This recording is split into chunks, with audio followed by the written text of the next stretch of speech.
75-year-old man enters a luxury restaurant and is turned away due to his appearance, but the receptionist is shocked when she discovers his true identity. Night had fallen over Chicago, a blanket of darkness dotted with thousands of lights twinkling like earthly stars.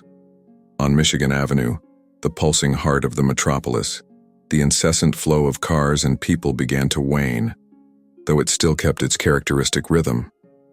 Amid the towering buildings and illuminated storefronts, a solitary figure stood out, slowly walking against the current of the hurried crowd.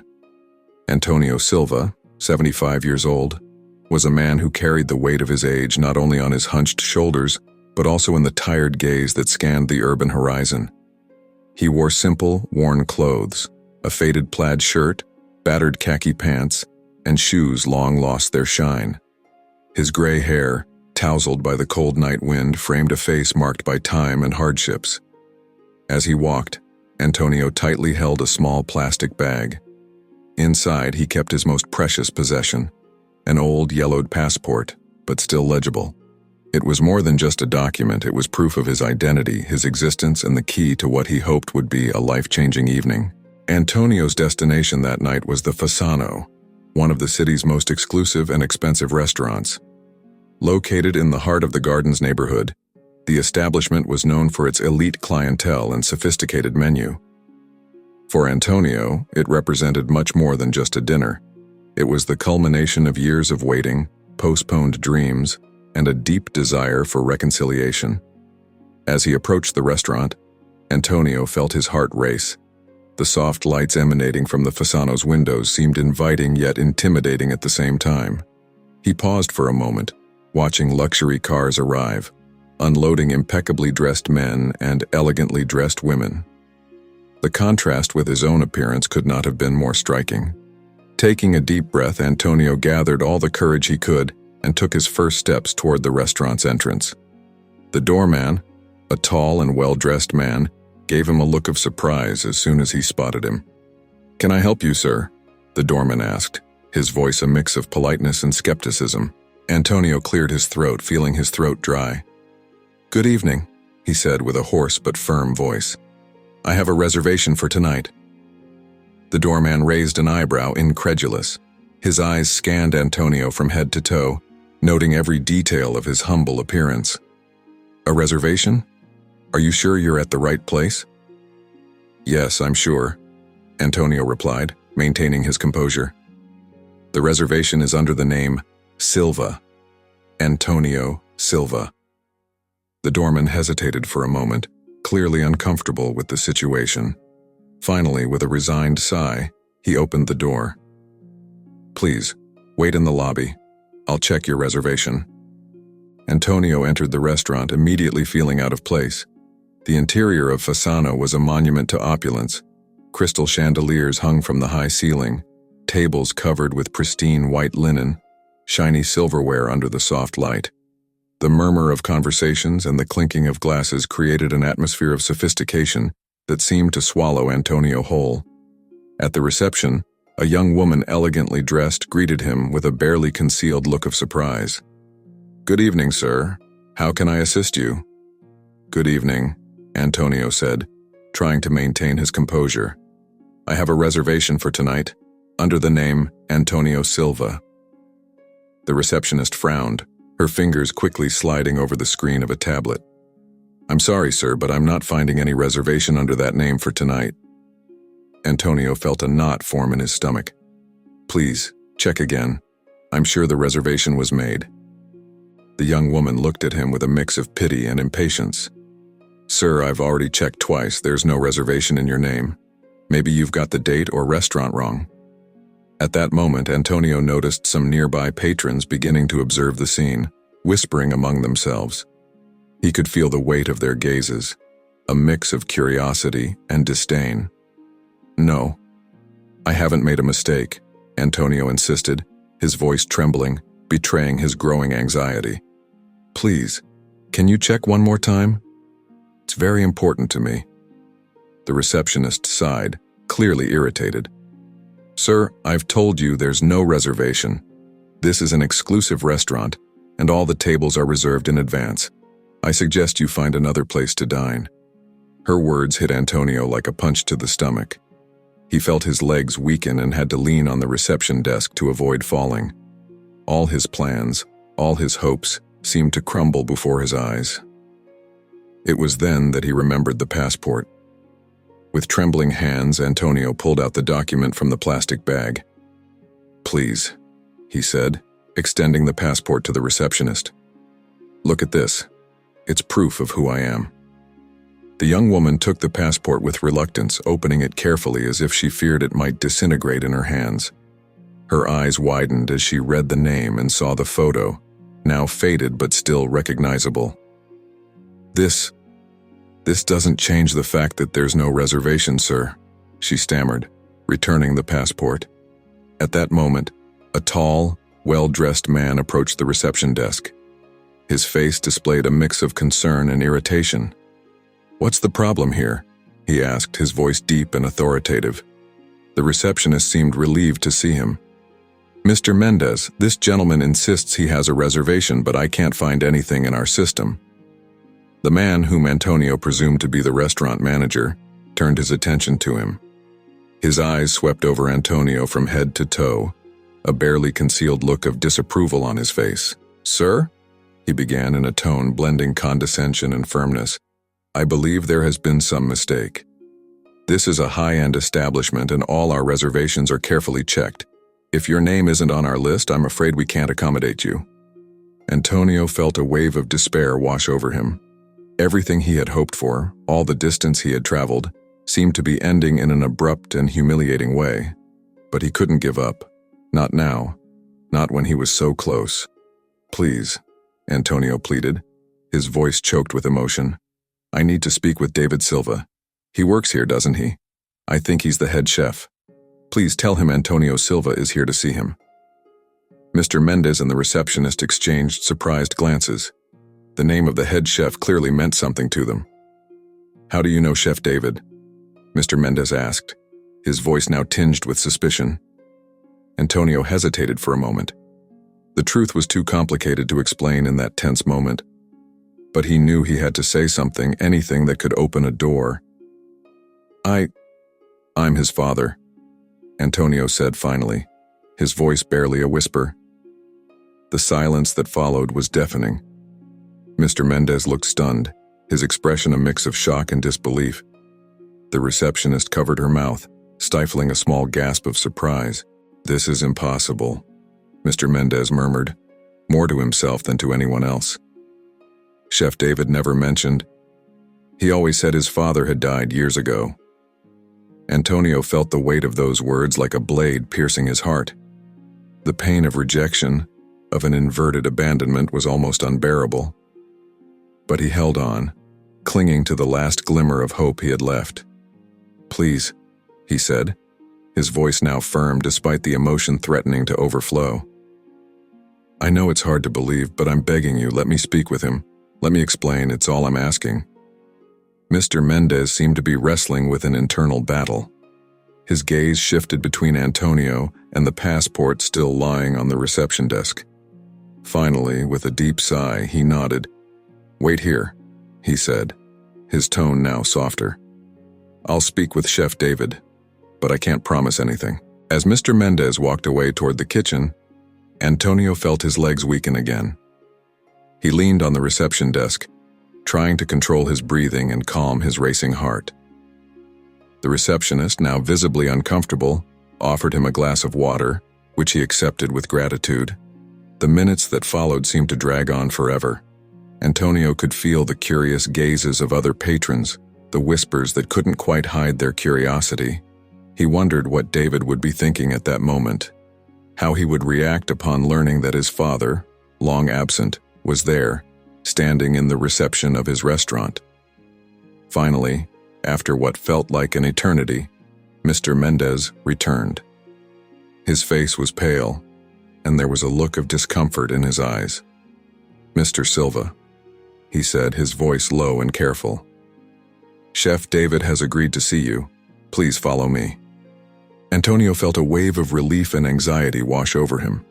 With uncertain steps, he followed Mr. Mendez through the restaurant, aware of the stairs following him. They passed by elegantly set tables, waiters carrying elaborate dishes, until they reached a small private room at the back of the establishment. Mr. Mendez opened the door and gestured for Antonio to enter.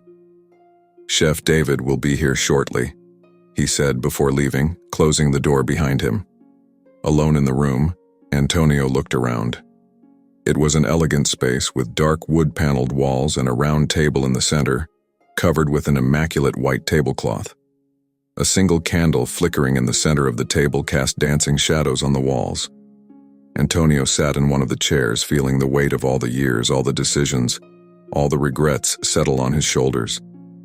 He closed his eyes, took a deep breath, and waited for the moment that would change his life forever. The sound of the door opening made Antonio's eyes snap open.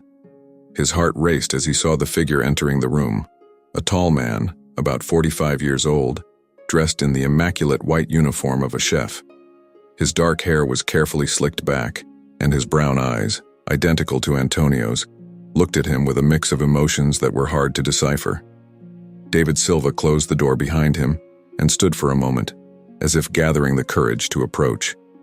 The silence between father and son was palpable, laden with years of absence and unspoken words. "David?" Antonio finally managed to say, his voice choked with emotion. He made a move to stand, but his legs seemed unresponsive. "Stay seated," David said, his tone cold and distant. He walked slowly to the table but did not sit.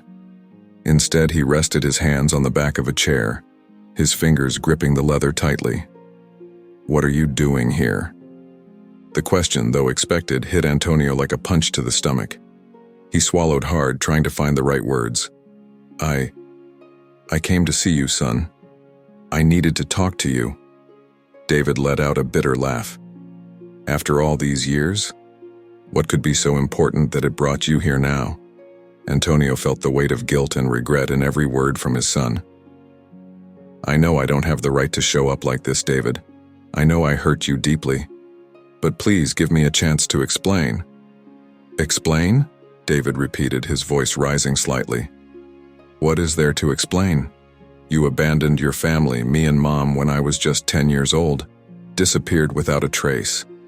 Do you know how long we spent searching for you? How many nights Mom cried herself to sleep?"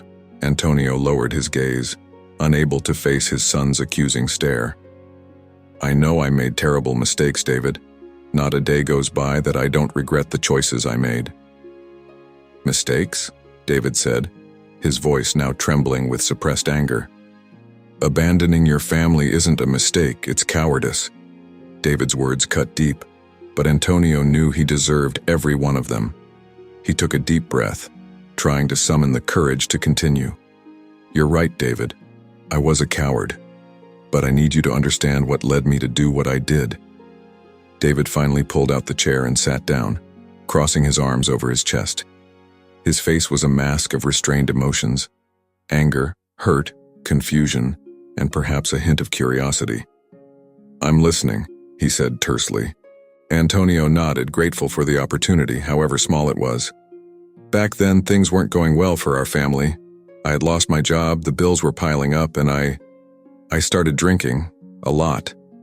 He paused, the shame evident in his voice. "One night, drunk and desperate, I did something terrible. I stole money from the cash register at the grocery store where your mother worked." David's eyes widened, clearly shocked by the revelation. Antonio continued, his voice trembling. "When I realized what I had done, I panicked. I knew I'd be arrested if they found out. And I couldn't bear the thought of you and your mother seeing me like that, as a thief, a failure." "So you ran," David concluded, his voice now softer but still laden with hurt. Antonio nodded sadly. "Yes, I ran. I convinced myself that you'd be better off without me, that I would only bring more trouble and shame to the family." He paused, tears beginning to form in his eyes.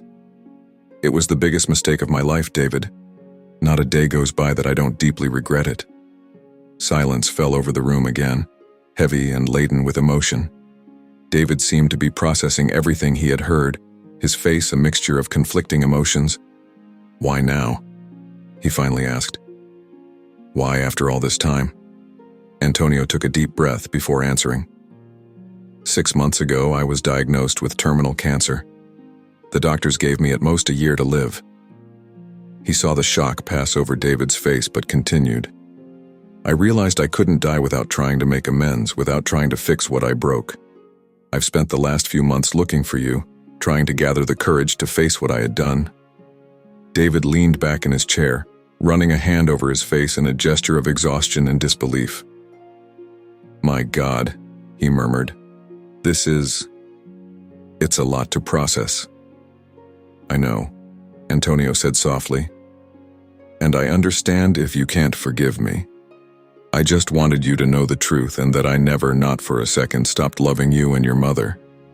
David remained silent for a long moment, his eyes fixed on the flickering candle in the center of the table. When he finally spoke, his voice was filled with restrained emotion. Mom died 3 years ago. Breast cancer. The blow of the news hit Antonio like a ton of bricks. He felt as if all the air had been expelled from his lungs. I didn't know, he managed to say, tears now streaming freely down his weathered face. My God, I'm so sorry, David. So sorry. The silence that followed was deafening. Father and son, separated by years of absence and hurt, were now united in their shared grief. David finally broke the silence, his voice low and controlled. Look, I need time to process all this. I can't just pretend the last 35 years didn't happen. Antonio nodded, wiping his tears with the back of his hand. I understand, son. I don't expect your forgiveness, especially not right away. I just wanted you to know the truth and that I never stopped caring. David slowly stood up, adjusting his uniform. I'll have a room prepared for you at the restaurant's hotel tonight. Tomorrow we can talk more if you'd like. Antonio looked at his son, surprised and grateful for the unexpected offer. Thank you, David. That means a lot to me. David nodded stiffly, avoiding his father's gaze. Good night, Antonio, he said, before turning to leave. Good night, son, Antonio replied softly, watching David leave the room. Alone again, Antonio let out a long sigh, a mix of relief and sadness. The reunion hadn't been what he had hoped for, but it was a start, a small ray of hope in a life marked by regrets. As he waited for someone to guide him to his room, Antonio reflected on the events of the night. The path to redemption would be long and difficult, he knew. But for the first time in decades, he felt a glimmer of hope. Maybe, just maybe, there was still time to start fixing what he had broken so long ago. With that thought, Antonio closed his eyes, allowing himself, for the first time in a long time, to dream of a future where he could be part of his son's life again, even if it was just for a brief moment before his own journey came to an end. At dawn, Antonio found himself sitting on the small balcony of the hotel room, watching the city wake up. The restless night had left deep shadows under his eyes, but there was a glimmer of hope in his gaze that hadn't been there the day before. As he sipped a cup of hot coffee, a luxury he hadn't allowed himself in a long time, Antonio reflected on the events of the previous night. The initial shock, David's restrained anger, the revelation about Maria's death, his ex-wife. Everything seemed like a whirlwind of emotions he was still trying to process. A soft knock on the door interrupted his thoughts. With slow, somewhat uncertain steps, Antonio crossed the room and opened the door. To his surprise, David was standing there, still in his chef's uniform. Good morning, David said, his tone neutral but not hostile. I hope I didn't wake you. Antonio shook his head. No, I was already awake. Please come in. David hesitated for a moment before entering the room.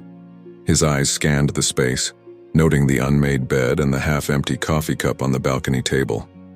Did you sleep well? He asked, more out of courtesy than genuine interest. Enough, Antonio replied with a shrug. More than I'm used to be honest. An uncomfortable silence settled between them.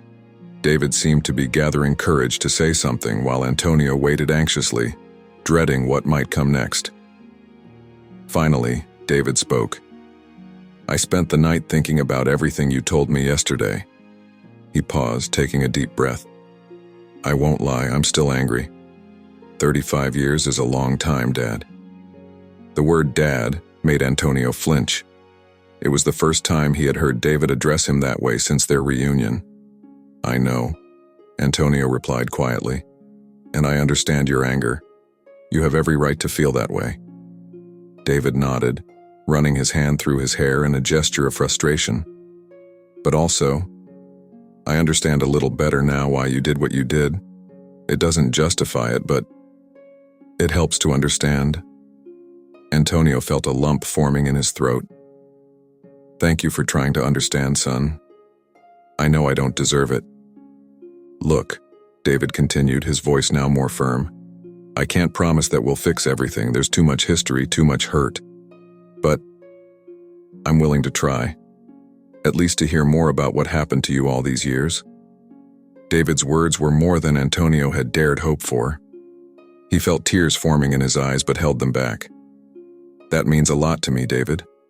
More than you can imagine. David nodded, somewhat uncomfortable with his father's visible emotion. I need to get back to the kitchen now, but I thought maybe you could come to the restaurant tonight, after we close. We could talk more, maybe. Maybe I can cook something for you. The offer took Antonio by surprise.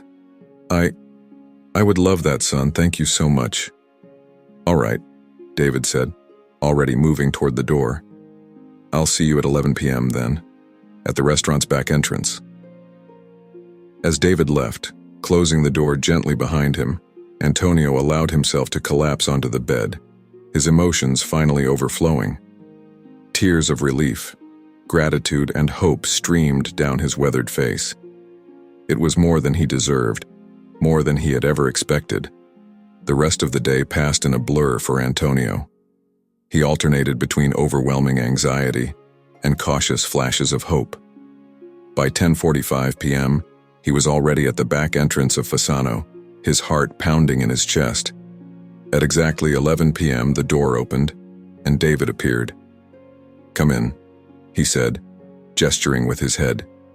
Antonio followed him through the quiet, immaculate kitchen. The smell of spices and freshly prepared dishes still lingered in the air. David led him to a small table in the corner, clearly reserved for staff meals. Sit down, David said, indicating a chair. I'll prepare something for us. Antonio watched in silence as his son moved around the kitchen with a grace and confidence he had never seen before.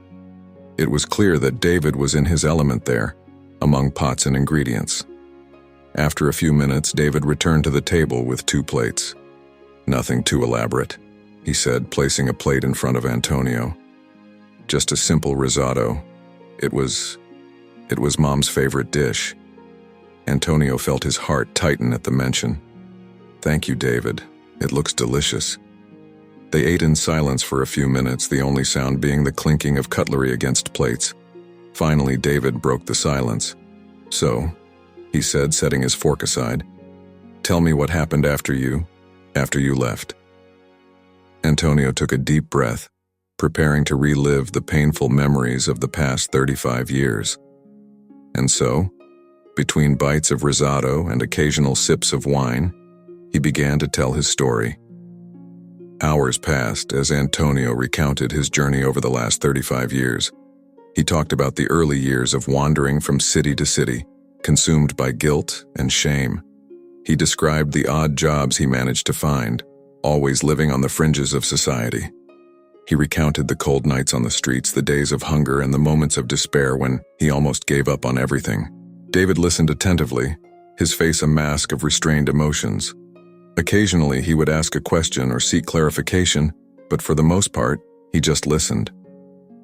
When Antonio reached the part about his cancer diagnosis, his voice faltered. It was like a slap in the face, he said. I realized I had wasted my life, and that I could die without ever having tried to fix my mistakes. David was silent for a long moment after Antonio finished his story. Finally, he spoke, his voice rough with contained emotion. All these years, I thought you left us because you didn't care. I never imagined I cared, David. Antonio interrupted, tears in his eyes. I always cared. I was just too cowardly to face the consequences of my actions. David nodded slowly, absorbing everything. You know, he began, for years, I dreamed of this moment. I imagined 1,000 things I would say if I ever saw you again. He paused, a sad smile on his lips. But now, sitting here, I realize none of that matters anymore. Antonio felt his heart ache. I understand if you can't forgive me, son. I'm just grateful to have had this chance to see you, to tell you the truth. David shook his head. It's not a matter of forgiveness or not, Dad. It's understanding and accepting that the past can't be changed. He took a deep breath before continuing. But the future can still be written. Antonio looked at his son, a glimmer of hope in his tired eyes. What do you mean? I mean that maybe we can try. Not to erase what happened, but to build something new, something different. David reached out, hesitantly placing his hand over Antonio's. It won't be easy, and I can't promise it will be perfect. But I'm willing to try if you are. Antonio felt as if a huge weight had been lifted from his shoulders. Tears were now flowing freely down his face. Yes, he whispered. Yes, I want to try. In the months that followed, father and son worked hard to rebuild their relationship. It wasn't an easy path. There were moments of tension, heated arguments, and old hurts that occasionally resurfaced. But there were also laughs, shared stories, and slowly, the formation of new bonds. David helped Antonio get the necessary medical treatment, using his connections to ensure his father received the best possible care. Antonio, in turn, shared stories of David's childhood, filling in gaps in his memories and offering a new perspective on his mother. As time went by and Antonio's health declined, his relationship with David grew stronger. The chef made time in his busy schedule to visit his father in the hospital, often bringing specially prepared dishes to try to stimulate Antonio's appetite. On a sunny Sunday afternoon, about 8 months after their reunion, Antonio held David's hand in the hospital bed. His voice was weak, but his eyes shone with a peace he hadn't known in decades. Thank you, son, he whispered, for giving me this second chance, for allowing me to be your father again, even if only for a short time. David squeezed his father's hand, tears in his eyes. Thank you for coming back, Dad, for not giving up. That night, with David by his side, Antonio Silva closed his eyes for the last time. He departed in peace, knowing he had made amends not only with his son, but also with himself. Weeks later, in a small private ceremony, David scattered his father's ashes in the same park where they used to play ball when he was a child. As he watched the ashes being carried by the wind, David reflected on the journey they had traveled. Forgiveness, he realized, did not erase the past, but it offered the chance for a new beginning, the opportunity to heal old wounds and create new memories. And though his time with his father had been short, it had been precious.